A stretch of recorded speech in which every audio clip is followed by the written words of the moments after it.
जय हिंद मेरे प्यारे विद्यार्थियों, स्वागत है आप सभी का आपका अपना यूट्यूब चैनल अपना एयर क्लासेस में। मैं हूं अजीत रंजन, आप सभी के लिए लेकर आया हूं क्लास 10 की फिजिक्स का पहला चैप्टर प्रकाश का प्रवर्तन। प्रकाश के प्रवर्तन का ये पहला वीडियो है, तो बिना किसी देर किए हुए मैं इस वीडियो को स्टार्ट करता हूँ। इसमें आपको पहला क्वेश्चन है, विज्ञान किसे कहते हैं। विज्ञान किसे कहते हैं आप स्क्रीन पर देख पा रहे होंगे। मनुष्यों की अनुभव एवं अवलोकनों से प्राप्त विशेष ज्ञान को विज्ञान कहते हैं। उदाहरण आप देख पा रहे होंगे। दिन रात होना, दिन के बाद रात होना, है ना, वर्षा होना, ये आपका विज्ञान का उदाहरण है। इसके अलावा आप बता सकते हो विज्ञान का अर्थ विशेष ज्ञान होता है। विज्ञान का अर्थ विशेष ज्ञान होता है, यानी किसी भी वस्तुओं के बारे में अगर आपके पास विशेष ज्ञान है तो वो भी विज्ञान कहलाएंगे। इसके अलावा अगला देख पा रहे होंगे, विज्ञान को अंग्रेजी में साइंस कहते हैं। विज्ञान को अंग्रेजी में साइंस कहते हैं। इसके अलावा और नेक्स्ट टॉपिक जो है आप देख पा रहे होंगे, विज्ञान साइंस शब्द की उत्पत्ति लैटिन भाषा के साइंटिया शब्द से हुई है, जिसका अर्थ टू नो यानी विशेष ज्ञान होता है। नेक्स्ट आपको यहाँ पे ध्यान रखना है, विज्ञान का जनक गैलीलियो को कहा जाता है, जो इटली के निवासी थे। नेक्स्ट आपको इस बात को भी ध्यान रखना है, किसी घटना को घटित होने के कारणों की खोज ही विज्ञान को जन्म देता है। किसी घटना को घटित होने के खोज ही विज्ञान को जन्म देता है। नेक्स्ट अब हम ये भी देख लेते हैं कि विज्ञान से हमें क्या क्या लाभ होते हैं। विज्ञान से लाभ आप बहुत सारे क्षेत्र में करते हैं, जैसे कृषि के क्षेत्र में विकास। अभी हमारे यहाँ कृषि क्षेत्र में बहुत सारे विज्ञान की वजह से बहुत सारे विकास हो चुके हैं, यानी आप समझ सकते हो कृषि क्षेत्र में विज्ञान का काफ़ी योगदान है। नेक्स्ट चिकित्सा क्षेत्र में, है ना, चिकित्सा के क्षेत्र में भी प्रगति विज्ञान की वजह से हो चुके हैं। नेक्स्ट शिक्षा के क्षेत्र में क्रांति, यानी अगर विज्ञान नहीं होता तो आप अभी शिक्षा ले पा रहे हैं इस वीडियो के माध्यम से, यानी आपके पास इस वीडियो को बिना मेरे रहते हुए भी आप एक मोबाइल के थ्रू देख पा रहे होंगे, यानी शिक्षा का अध्ययन कर रहे हैं। तो यहाँ पे ये भी एक विज्ञान का भी भूमिका है इसमें।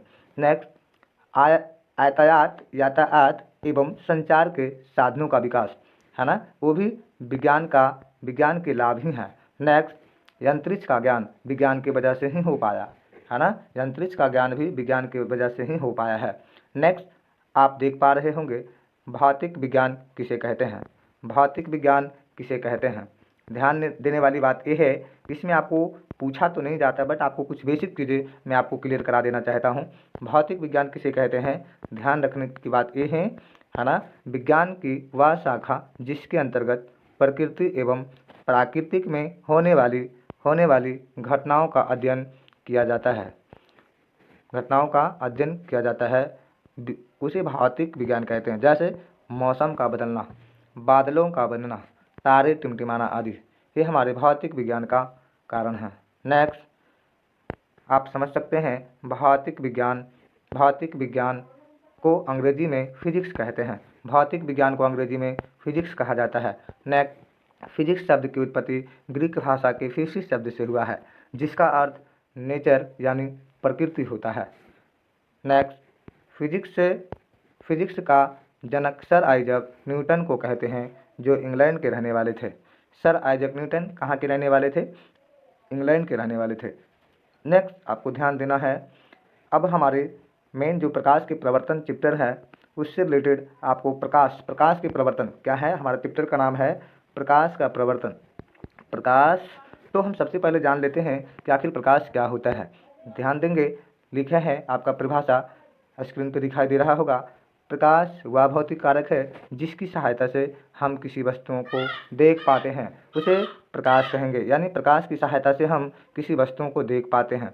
नेक्स्ट अब आप आगे ध्यान देंगे, लिखा है प्रकाश एक प्रकार की ऊर्जा है। यहाँ पे आपको समझना है प्रकाश एक प्रकार की ऊर्जा का मतलब क्या होता है। आप अगर परिभाषा जानते होंगे तो बहुत अच्छा, यानी ऊर्जा किसे कहते हैं। सबसे पहले आपको समझना है कि ऊर्जा कहते किसे हैं। तो कार्य करने की क्षमता को ऊर्जा कहते हैं। यानी आपको ध्यान रखना है कि हमें प्रकाश भी कार्य करने का क्षमता देता है। प्रकाश भी हमें कार्य करने का क्षमता देता है। प्रकाश की वजह से, है ना, प्रकाश की वजह से हम किसी कार्य को कर पाते हैं, किसी कार्य को कर पाते हैं। तो इसका मतलब प्रकाश भी कार्य करने की क्षमता है। इसलिए हम प्रकाश को क्या कहेंगे? ऊर्जा का रूप देंगे। प्रकाश एक ऊर्जा का रूप है। नेक्स्ट आपको समझना है, प्रकाश सरल रेखा में गमन करता है। प्रकाश सरल रेखा में गमन करता है। नेक्स्ट आपको ध्यान रखना है, प्रकाश के चलने के लिए किसी खास माध्यम की आवश्यकता नहीं होती है। प्रकाश किसी भी माध्यम में गमन कर सकती है। अतः प्रकाश ठोस, द्रव, गैस तथा निर्वात में भी चल सकती है। प्रकाश ठोस, द्रव, गैस तथा निर्वात में भी चल सकती है। नेक्स्ट आपको ध्यान रखना है, निर्वात में प्रकाश की चाल की जानकारी सर्वप्रथम रोमर नामक वैज्ञानिक ने दिया था, है ना। वो भी बताए थे 3 × 10⁸ मीटर प्रति सेकेंड, या आप बता सकते हो 3 लाख किलोमीटर पर सेकेंड, है ना। रोमन नामक वैज्ञानिक ने सर्वप्रथम बताए थे कि निर्वात में प्रकाश की चाल 3 × 10⁸ मीटर प्रति सेकेंड या 3 लाख, है ना, 3 लाख किलोमीटर पर सेकेंड, 3 लाख किलोमीटर पर सेकेंड, ये आपको ध्यान रखना है। नेक्स्ट, प्रकाश की चाल सबसे अधिक निर्वात में होती है। प्रकाश की चाल सबसे अधिक कहाँ होती है? निर्वात में होती है। नेक्स्ट आपको ध्यान रखना है, प्रकाश का सबसे बड़ा स्रोत सूर्य होते हैं। प्रकाश का सबसे बड़ा स्रोत सूर्य होते हैं, यानी सूर्य हैं। नेक्स्ट ध्यान रखना है आपको, सूर्य की प्रकाश को पृथ्वी तक पहुंचने में 8 मिनट 20 सेकंड लगता है।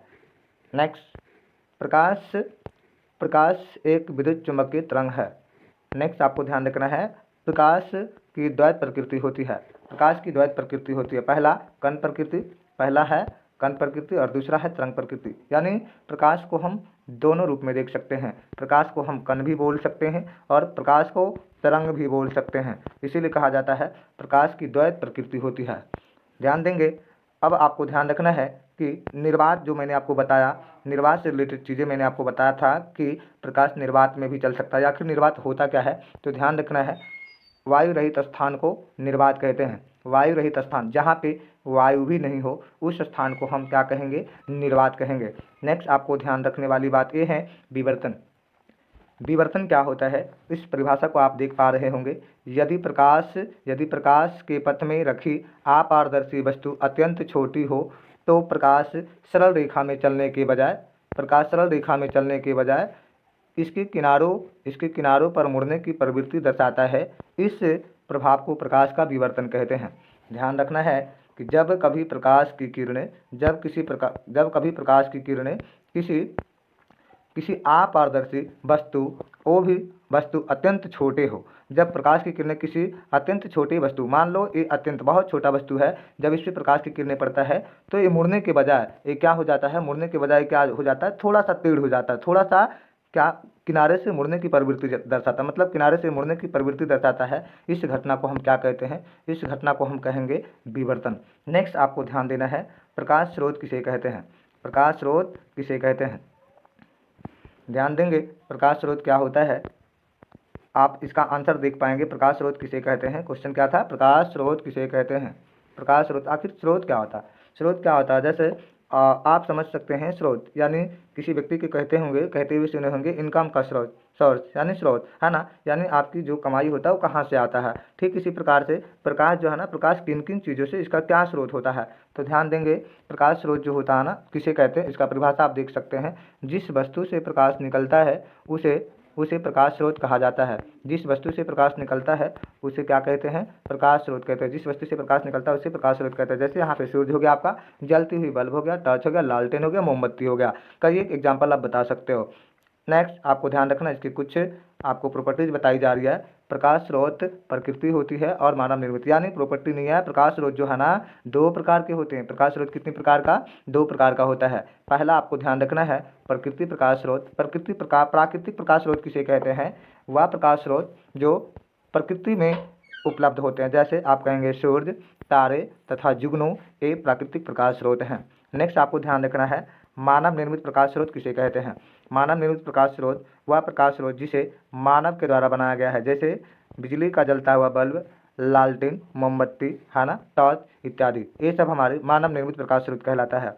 नेक्स्ट आपको ध्यान रखना है, पृथ्वीवासियों के लिए यानी हम सभी के लिए सबसे अच्छा और सबसे बड़ा प्रकाश स्रोत क्या है, तो ध्यान रखना है सूर्य है। क्या है? सूर्य है। बहुत इंपॉर्टेंट चीज़ें आपको बताने जा रहे हैं, ये जो आपको ध्यान रखना है ना। पृथ्वीवासियों के सबसे बड़ा प्रकाश स्रोत क्या है, तो सूर्य है। ये आपको 10th मैट्रिक में यानी पूछा जा सकता है, यानी पूछा भी जा चुका है। ध्यान रखना कि सबसे बड़ा प्रकाश स्रोत क्या है पृथ्वीवासियों के लिए, तो सूर्य है। क्या है?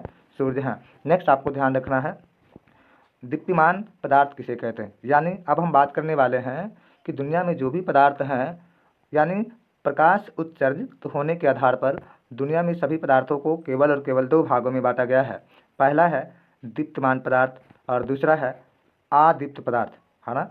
दीप्तिमान पदार्थ किसे कहते हैं, जो आप परिभाषा देख पा रहे होंगे, वे वस्तुएं जो स्वयं प्रकाश उत्सर्जित करती है उसे परदीप्त या दीप्तिमान या अदीप्त आत्मदीप्त पदार्थ कहते हैं, जैसे सूर्य, तारा तथा जुगनू इत्यादि, है ना। ये आपका दीप्तमान पदार्थ के अंतर्गत आता है। नेक्स्ट आपको ध्यान रखना है, अदीप्त या अप्रदीप्त पदार्थ किसे कहते हैं। वह पदार्थ जो स्वयं प्रकाश उत्सर्जित नहीं करता है लेकिन प्रकाश की उपस्थिति में दिखाई देता है, उसे अप्रदीप्त या अदीप्त पदार्थ कहते हैं, जैसे चंद्रमा, कॉफी, किताब इत्यादि। चंद्रमा जो है ना, ये आपको ध्यान रखना है, चंद्रमा की खुद की प्रकाश नहीं होती है, यानी चंद्रमा से प्रकाश नहीं निकलता है, तो आपको ध्यान रखना है चंद्रमा भी अदीप्त या अप्रदीप्त पदार्थ कहलाता है, वस्तुएं हैं। नेक्स्ट आपको ध्यान रखना है, नेक्स्ट आपको एक क्वेश्चन आपको बहुत इंपॉर्टेंट है और इसको ध्यान से भी समझेंगे आप लोग। क्या लिखा है, प्रकीर्णन किसे कहते हैं। प्रकीर्णन किसे कहते हैं, ध्यान देंगे। प्रकीर्णन से रिलेटेड आपको क्वेश्चन पूछा भी जाता है, आपको ध्यान से समझना है। किसी प्रकाश स्रोत से आ रही प्रकाश की किरणें जब सूक्ष्म कणों पर पड़ता है तो वह कण उन पर पड़ने वाली प्रकाश की कुछ ऊर्जा को अवशोषित कर फिर उसे चारों ओर है ना, चारों ओर विकृत करती है। इस प्रक्रिया को प्रकीर्णन कहा जाता है। यानी जब किसी प्रकाश स्रोत से आ रही प्रकाश की किरण किसी छोटे कण मतलब सूक्ष्म कण पर पड़ता है तो वह किरणों को अपने पर पड़ने वाले वो जो छोटे कण होते हैं उस पर जो किरण पड़ती हैं उन किरणों को क्या कर लेती है, अवशोषित कर लेती है, अपनी ओर अवशोषित कर लेती है। उसके बाद फिर उसे चारों ओर विस्तृत कर देती है, यानी विकृत कर देती है, फैला देती है। इस प्रक्रिया को हम क्या कहते हैं, प्रकाश का प्रकीर्णन कहा जाता है। जैसे पृथ्वी से आकाश का रंग हल्का नीला दिखाई देना, ये क्वेश्चन पूछा जाता है कि पृथ्वी से आकाश का रंग हल्का नीला दिखाई देता किसके कारण, तो प्रकाश के प्रकीर्णन के कारण। सूर्योदय तथा सूर्यास्त के समय है ना, सूर्यास्त के समय सूर्य लाल दिखाई देना किसके कारण, तो प्रकाश के प्रकीर्णन के कारण। गहरे जल का नीला दिखाई देना, है ना। नेक्स्ट, चंद्रमा के तल से आकाश का काला दिखाई देना, ये है प्रकाश के प्रकीर्णन की घटना के कारण ऐसा होता है। नेक्स्ट आपको ध्यान रखना है, लाल रंग के प्रकाश के लिए प्रकीर्णन सबसे कम होता है। किस रंग की प्रकाश की प्रकीर्णन सबसे कम होता है, तो ध्यान रखना आपको लाल रंग की, लाल रंग की प्रकाश की प्रकीर्णन सबसे कम होता है। यानी लाल रंग जो होता है ना, लाल रंग की फैलाव जो होता है ना सबसे कम होता है। इसीलिए देखते हैं रेलवे सिग्नल पे आपको दिया जाता है कि खतरे का संकेत लाल रंग की होती है। मतलब ये किरणें इसलिए दिया जाता है लाल रंग का क्योंकि फैलता नहीं फैलता, जिसकी वजह से ये दूर से भी दिखाई देता है, यानी इसकी फैलाव प्रकीर्णन नहीं होता है। तो ध्यान रखना है, खतरे के संकेत में रेलवे सिग्नल में लाल रंग का प्रयोग किया जाता है। नेक्स्ट आपको ध्यान रखना है, बैगनी रंग के प्रकाश के लिए प्रकीर्णन सबसे अधिक होती है। सबसे अधिक फैलने वाली जो प्रकाश है ना, रंग है ना, बैगनी रंग है ना, ध्यान रखना आपको। नेक्स्ट, अब आपको कुछ क्रम दिया गया है। क्या लिखा है, सभी रंगों के प्रकाश के लिए प्रकीर्णन समान नहीं होता है ना। सभी रंगों के लिए प्रकाश की प्रकीर्णन समान नहीं होता, अलग अलग रंग की प्रकीर्णन अलग अलग होती है। जो यहाँ पे क्रम देख पा रहे होंगे आप लोग, बैगनी रंग की प्रकीर्णन सबसे अधिक होता है ना। ये जो ग्रेटर का सिंबल दिख रहे हैं आप, है ना, ये आपको ध्यान रखना है। बैगनी रंग की प्रकीर्णन सबसे अधिक होता है और लाल रंग का प्रकीर्णन सबसे कम होता है। बैगनी रंग की सबसे अधिक और लाल रंग का सबसे कम होती है, ध्यान रखना आपको। नेक्स्ट, अब हम बात कर लेते हैं प्रकाश की किरण किसे कहते हैं। किरण, ये आपको ध्यान रखना है। ये समझ लो कि यहाँ से आपका मूल रूप से ये हमारे प्रकाश के प्रवर्तन की चैप्टर स्टार्ट होने जा रहे हैं। कुछ बेसिक चीज़ें ध्यान रखेंगे। क्या लिखा है, प्रकाश की किरण किसे कहते हैं, यानी किरण किसे कहते हैं। ध्यान रखना है, एक सरल रेखा पर चलने वाले प्रकाश को किरण कहते हैं। यानी एक सरल रेखा पर, जैसे एक टॉर्च निकलने वाली प्रकाश की किरणें, मान लो ये आपकी टॉर्च है ना, इस टॉर्च से प्रकाश की किरणें निकल रही है, तो ये जो सरल रेखा पे चल रहा है ना, इन्हीं सब जो प्रकाश चल रही है, तो ये जो रेखा आपको दिख रहा है ना, ये जो सरल पथ दिख रहा है ना, प्रकाश जिस पथ पर चलता है उसकी दिशा को ही हम किरण कहते हैं। तो उसकी दिशा को हम क्या कहते हैं? किरण कहते हैं। ये आपका किरण हो गया। ये क्या हो गया? किरण हो गया। ये जैसे प्रकाश चल रहा है तो ये आपका क्या हो गया? किरण हो गया। इसी प्रकाश किरण कहेंगे। ध्यान रखना है। आप अर्थात में क्या देख पा रहे होंगे? प्रकाश जिस पथ पर चलता है उसकी दिशा को किरण कहते हैं। नेक्स्ट जो आप यहाँ पे देख पा रहे होंगे है ना, किरण का एक डायग्राम मैंने बना दिया हूँ, ये आप समझ सकते हो इससे। नेक्स्ट किरण पुंज है ना, क्या है? किरण पुंज किसे कहते हैं? आपको ध्यान रखना है। किरण पुंज, किरणों के समूह को किरण पुंज या प्रकाश पुंज कहते हैं। किरण पुंज या प्रकाश पुंज कहते हैं। नेक्स्ट किरण पुंज 3 प्रकार के होते हैं। किरण पुंज कितने प्रकार के होते हैं? 3 प्रकार के होते हैं। पहला समांतर किरण पुंज, दूसरा अभिसारी किरण पुंज, तीसरा है अपसारी किरण पुंज। ध्यान रखेंगे किरण पुंज किसे कहते हैं, जो मैंने आपको बता दिया कि किरणों की समूह, मतलब आपको ध्यान रखना बहुत सारे किरण अगर एक साथ कहीं पे गुजर रहा है तो हम उसे कहेंगे किरण पुंज। क्या कहेंगे? किरण पुंज कहेंगे। नेक्स्ट आपको ध्यान रखना है, किरण पुंज जो होता है ना 3 प्रकार के होते हैं, जो मैंने अभी आपको बताया है ना। किरण पुंज 3 प्रकार के होते हैं, समांतर, अभिसारी, अपसारी। ध्यान रखेंगे समांतर किरण पुंज किसे कहते हैं? वे किरण पुंज जिसमें प्रकाश की किरणें एक दूसरे के समानांतर होती है उसे समांतर किरण पुंज कहते हैं। जैसे लेजर लाइट से निकलने वाली किरणें समांतर किरण पुंज समानांतर होती है, इसलिए उसे हम क्या कहेंगे? समांतर किरण पुंज कहेंगे। ध्यान रखना है। क्या मैंने आपको बताया? लेजर लाइट से निकलने वाली किरणें जो होती है ना, समानांतर होती है, एक दूसरे के समांतर होती है। जैसे आप समझ सकते हो, जैसे आप यहाँ पे मैंने आपको डायग्राम के द्वारा समझाना चाहता हूँ।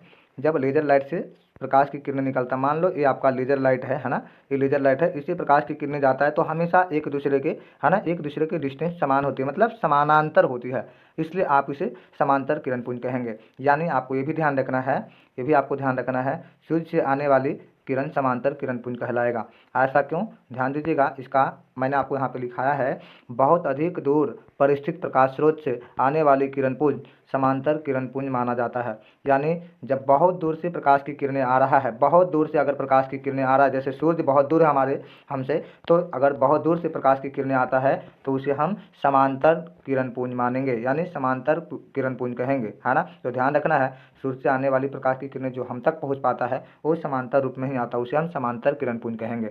नेक्स्ट आपको ध्यान रखना है, जो मैंने आपको डायग्राम बनाया है ये आपको समांतर किरण पुंज का उदाहरण देख सकते हो, यानी आप इसको डायग्राम बना सकते हो इस प्रकार से, यानी इसको दर्शा सकते हो, समांतर किरण पुंज का उदाहरण। नेक्स्ट आपको ध्यान दीजिएगा, अभिसारी किरण पुंज किसे कहते हैं? क्या लिखा है? वे किरण पुंज जिसके सभी किरण एक बिंदु पर आकर मिलते हैं उसे अभिसारी किरण पुंज कहते हैं। जैसे टूल बॉक्स की लेंस आप देखे होंगे, जब आप ज्योमेट्री बॉक्स लेते हैं तो वहाँ पे इस प्रकार की, ध्यान दीजिएगा, इस प्रकार की कोई लेंस होता है, ऐसा कोई लेंस होता है, इससे प्रकाश की किरणें लाते हैं हम लोग। बचपना में आप लोग देखे होंगे, अगर आपके पास ज्योमेट्री बॉक्स होगा तो इसमें आप देखे होंगे कि यहाँ पे प्रकाश की किरणें आकर, सूर्य से प्रकाश की किरणें यहाँ तक आता है, और ये क्या करता है ना, यहाँ पे अगर एक छोटे छोटे कागज़ की टुकड़े अगर रखते हैं तो इससे प्रकाश की किरणें, सूर्य की प्रकाश इस पे आकर के पड़ता है, और एक किरणें जो है ना इस पे ला करके क्या करता है? फोकसित करता है, मतलब एक बिंदु पर ला करके जमा करता है ताकि ये जलना शुरू कर दे, एक कागज़ के टुकड़े जो है ना जलना शुरू कर दे। यानी ये जो है ना टूल बॉक्स जो होते हैं, टूल बॉक्स की जो लेंस होते हैं, ये हमें किरणों को क्या करने में मदद करता है ना, एक बिंदु पर अभिसरित करती है, यानी मिलाती है ना। ध्यान रखना है आपको। तो अभिसारी किरण पुंज किसे कहते हैं? जो एक बिंदु पर आकर मिलती है ना। जो आप डायग्राम देख पा रहे होंगे, एक बिंदु पर आकर के क्या हो रहा है, जैसे एक बिंदु ये है, यहाँ पे इस प्रकार से आकर के क्या हो रहा है, मिल रहा है, इसलिए हम इसे क्या कहेंगे? अभिसारी किरण पुंज कहेंगे। नेक्स्ट आपको ध्यान रखना है, अपसारी किरण पुंज। क्या है? अपसारी किरण पुंज। ध्यान दीजिएगा, अपसारी किरण पुंज किसे कहते हैं? जो आपको ध्यान देना है, ऐसे किरण पुंज जिनके सभी किरणें है ना, जो सभी किरणें एक बिंदु से फैलते हुए प्रतीत होती है उसे अपसारी किरण पुंज कहते हैं। जैसे मतलब एक बिंदु से फैलती हुई, यहाँ पे आपको ध्यान रखना है, जैसे बल्ब हो गया, टॉर्च हो गया, मोमबत्ती हो गया, है ना। आप अपने फ़ोन का जो टॉर्च जलाते हैं तो आप देखते होंगे एक बिंदु से क्या होता है, एक बिंदु पे जलाते हैं, मान लो ये टॉर्च है आपका, है ना, ये आपका टॉर्च है, इस टॉर्च से किरणें क्या होते हैं? फैलते हैं। मान लो ये बल्ब है तो बल्ब से क्या होता है? किरणें फैलती है। तो आपको ध्यान रखना है, अपसारी किरण पुंज फैलती हुई प्रतीत होती है। कैसे? फैलती हुई प्रतीत होती है, जो आप यहाँ पे देख सकते हो डायग्राम, है ना। एक बिंदु से क्या हो रहा है? फैल रहा है ना, फैल रहा है इस प्रकार से, तो इसलिए हम इसे क्या कहेंगे? अपसारी किरण पुंज कहेंगे। नेक्स्ट आपको ध्यान रखना है, ध्यान रखना है आपको, प्रकाश के, है ना, प्रकाश के गमन के आधार पर पदार्थ के कितने भागों में बांटा गया है, यानी पदार्थों को कितने भागों में बांटा गया है प्रकाश के गमन के आधार पर। ध्यान रखना है आपको, आंसर 3 भाग में बांटा गया है। पहला है पारदर्शी पदार्थ, पहला क्या है, पारदर्शी पदार्थ, दूसरा अपारदर्शी पदार्थ, तीसरा है पारभासी पदार्थ। ध्यान रखना है आपको कि पारदर्शी पदार्थ किसे कहते हैं। ध्यान रखना, वह पदार्थ, इसका आंसर होगा वह पदार्थ जिससे प्रकाश आसानी से पूर्णतः पार हो जाता है, उस पदार्थ को पारदर्शी पदार्थ कहते हैं। जैसे हवा, पानी, कांच इत्यादि, यानी हवा, पानी, कांच इत्यादि से प्रकाश आसानी से पार हो जाता है। जैसे मान लो एक कांच का टुकड़ा है, इससे प्रकाश की किरणें सिंपल बिना किसी रुकावट को, है ना, साधारणतः पार हो जाती है, इसलिए आप क्या कहेंगे, इसे पारदर्शी पदार्थ कहेंगे। नेक्स्ट है अपारदर्शी पदार्थ किसे कहते हैं। अपारदर्शी पदार्थ किसे कहते हैं, इसका आंसर आपको ध्यान से समझना है। क्या लिखा है, वह पदार्थ जिससे प्रकाश की किरणें आर पार नहीं होता है, उसे अपारदर्शी पदार्थ कहते हैं। जैसे किताब, कॉफ़ी, कुर्सी, है ना, आपके पास बहुत सारे वैसे चीज़ होंगे जो क्या है ना, जो क्या है अपारदर्शी पदार्थ है। जैसे आप अगर फ़ोन से इस वीडियो को वॉच कर रहे होंगे तो आपका फ़ोन भी एक अपारदर्शी पदार्थ है। क्या है, अपारदर्शी पदार्थ है। नेक्स्ट आपको ध्यान रखना है, पारभासी पदार्थ किसे कहते हैं। वह पदार्थ जिनसे प्रकाश की किरणें अंशतः, मतलब कुछ भाग, प्रकाश के कुछ भाग बाहर निकल पाते हैं, यानी अंशतः बाहर निकल पाते हैं, उसे पारभासी पदार्थ कहते हैं। जैसे आपको ध्यान रखना है, तेल लगा हुआ कागज को पारभासी पदार्थ कहते हैं। घिसा हुआ कांच, है ना, घिसा हुआ कांच, है ना, दूध, कुहासा तथा घना धुआं इत्यादि, ये सब क्या है, पारभासी पदार्थ है। नेक्स्ट आपको ध्यान रखना है, नेक्स्ट एंड लास्ट क्वेश्चन है, छाया किसे कहते हैं। छाया किसे कहते हैं, आपको परिभाषा भी यहाँ पे बताया गया है। जब प्रकाश के गमन पथ पर किसी अपारदर्शी वस्तु को रख दिया जाता है तो प्रकाश की किरणें उन्हें पार नहीं कर पाते हैं, जिसके कारण उस वस्तु के पीछे एक अंधेरा क्षेत्र बनता है, उसे छाया कहते हैं। जो आप यहाँ पे देख पा रहे होंगे, ये अंडाकार कोई आकृति है, इसके पीछे की तरफ एक छाया बन चुका है, मतलब यहाँ पे प्रकाश है, जब इस पे पड़ता है, ये अपारदर्शी वस्तु, इस पे पड़ने के बाद इसके पीछे। अगर आपको ये वीडियो पसंद आया है तो अब कमेंट में जाकर के जय हिंद जरूर लिखना। एंड अगर आपको लगता है कि इसी प्रकार की वीडियो अपना एयर क्लासेस यूट्यूब चैनल पर डलता रहे तो आप लाइक, सब्सक्राइब एंड शेयर करना बिल्कुल ना भूलें। जय हिंद।